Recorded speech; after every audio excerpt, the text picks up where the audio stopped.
নমস্কার, বং ভাইবসের আরও একটি নতুন ব্লগে সকলকে জানাই অনেক অনেক ওয়েলকাম। সামনেই পুজো তো চলেই এলো, আর পুজোতে আমরা কিন্তু অনেকেই নিরামিষ খাই। তো আজকে এই রেসিপিটা একদমই পুজো স্পেশাল একটা রেসিপি, অবশ্যই কিন্তু নিরামিষ রেসিপিটার নাম হচ্ছে আচারি কুমড়ো। তো এই আচারি কুমড়ো কিভাবে বানাচ্ছি দেখে নিন আমার সাথে। এই রান্নাটা কিন্তু ভীষণই একটি সুস্বাদু রান্না, যারা কুমড়ো খেতে পছন্দ করেন না তারাও কিন্তু আঙুল চেটে পুটে খাবেন। তো প্রথমেই যেটা দেখালাম, কুমড়ো আমি ডুমো ডুমো করে কেটে নিয়েছি। এরপর কড়াইতে দিয়ে দিয়েছি আমি সর্ষের তেল। তো রান্নাটা কিন্তু সর্ষের তেলেই করব, এতে কিন্তু রান্নাটার টেস্টটা বেশ ভালো আসে। এরপর আমরা এখানে দিয়েছি শুকনো লঙ্কা, কাঁচা লঙ্কা, আর দিয়েছি 5 ফোড়ন। এটা প্রথমে তেলের মধ্যে দিয়ে দিলাম। এবার এই সমস্ত মশলাটা অর্থাৎ ফোড়নটা বেশ করে ভাজা হয়ে একটা সুন্দর গন্ধ বেরিয়ে আসলে আমরা যে ডুমো ডুমো করে কেটে রেখেছিলাম কুমড়ো, সেটাও দিয়ে দিলাম।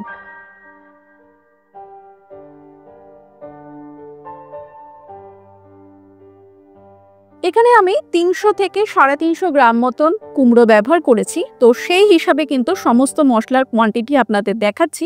আপনারা কম বেশি কিন্তু করে নেবেন, আপনাদের যতটা পরিমাণ বানাচ্ছেন সেটার উপর ডিপেন্ড করে। তো এরপর আমি এখানে দিয়েছি হলুদ গুঁড়ো, আর দিলাম সামান্য একটু লবণ। এবারে কুমড়োটা আমরা হালকা করে একটু ভেজে নেব।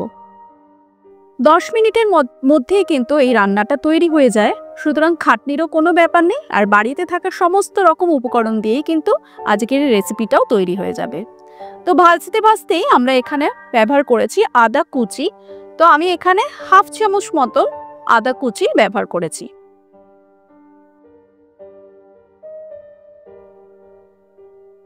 আদা কুচি দিয়েও আবারও একটু নাড়াচাড়া করে নিলাম। এরপর আমি এখানে দিলাম জিরে গুঁড়ো। জিরে গুঁড়ো আমি এখানে 1 চামচ থেকে 1.5 চামচ মতন ব্যবহার করেছি। আর দিলাম কাশ্মীরি লঙ্কার গুঁড়ো, এটা কিন্তু অবশ্যই কালারের জন্য ব্যবহার করেছি। এরপর দিয়ে দিচ্ছি আমি এখানে আমচুর পাউডার। তো আমচুর পাউডার কিন্তু খুব বেশি পরিমাণ ব্যবহার করবেন না, সামান্য পরিমাণে ব্যবহার করেছি। তো আন্দাজটা আশা করছি আপনারা বুঝতে পেরেছেন। সমস্ত শুকনো মশলা বেশ ভালো করে এবার আমাদের কষিয়ে নিতে হবে। তাই দিয়ে দিলাম সামান্য একটু জল, যাতে সমস্ত মশলা কুমড়োর সাথে বেশ ভালো করে কষে যায়।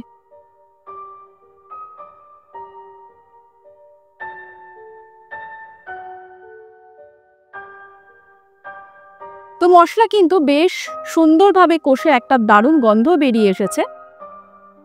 এই রেসিপিটা কিন্তু রুটি, লুচি, পরোটার সাথে খেতে খুব ভালো লাগে। এবারে আমাদের এই কুমড়োটা সেদ্ধ করতে হবে। তো সেই জন্য আমি পরিমাণ মতন জল এখানে দিয়ে দিলাম। আর এরপর আমরা এটা আস্তে আস্তে করে সেদ্ধ করে নেব। তো কুমড়ো সেদ্ধ হতে বেশিক্ষণ সময় লাগে না, তাই খুব তাড়াতাড়ি কিন্তু এই রান্নাটাও কমপ্লিট হয়ে যাবে। তো ঢাকা দিয়ে রেখেছিলাম 10 মিনিট মতন। ঢাকনা খুলে আমি দেখাচ্ছি আপনাদের, এখানে কুমড়ো কিন্তু সেদ্ধ হয়ে গেছে। তবে একটা জিনিস কিন্তু মাথায় অবশ্যই রাখবেন, কুমড়ো যাতে ঘেটে না যায়, গোটা গোটা থাকবে কিন্তু সেদ্ধ হয়ে যাবে। এতে টেক্সচারটাও খুব ভালো লাগে আর খেতেও কিন্তু বেশ ভালো লাগে। এরপর আমি দিলাম এখানে আচার। যে কোনো ধরনের বাড়িতে থাকা আচার আপনারা এখানে ব্যবহার করতে পারেন, মানে অর্থাৎ আচারের যে গ্রেভি, সেই গ্রেভিটা। এতে টেস্ট আর এর ফ্লেভারটা কিন্তু দারুণ আসে। আর দিলাম আমি এখানে সামান্য চিনি। চিনি দিলেই কিন্তু একটা এই রান্নাটার মধ্যে টক ঝাল মিষ্টির একটা দারুণ ব্যালেন্স চলে আসে। তো সেই কারণে সামান্য পরিমাণ চিনি ব্যবহার করেছি। আজকের রেসিপি কিন্তু একদম কমপ্লিট। নামানোর আগে দিয়ে দিলাম সামান্য ধনেপাতা কুচি। ব্যাস, আজকের এই রান্না যদি ভালো লেগে থাকে অবশ্যই কিন্তু সাবস্ক্রাইব করে পাশে থাকতে হবে। পাশে থাকা বেল আইকনটা কিন্তু অবশ্যই প্রেস করে নেবেন, তাহলে আমার নতুন নতুন ভিডিওর নোটিফিকেশন আপনারা পেয়ে যাবেন।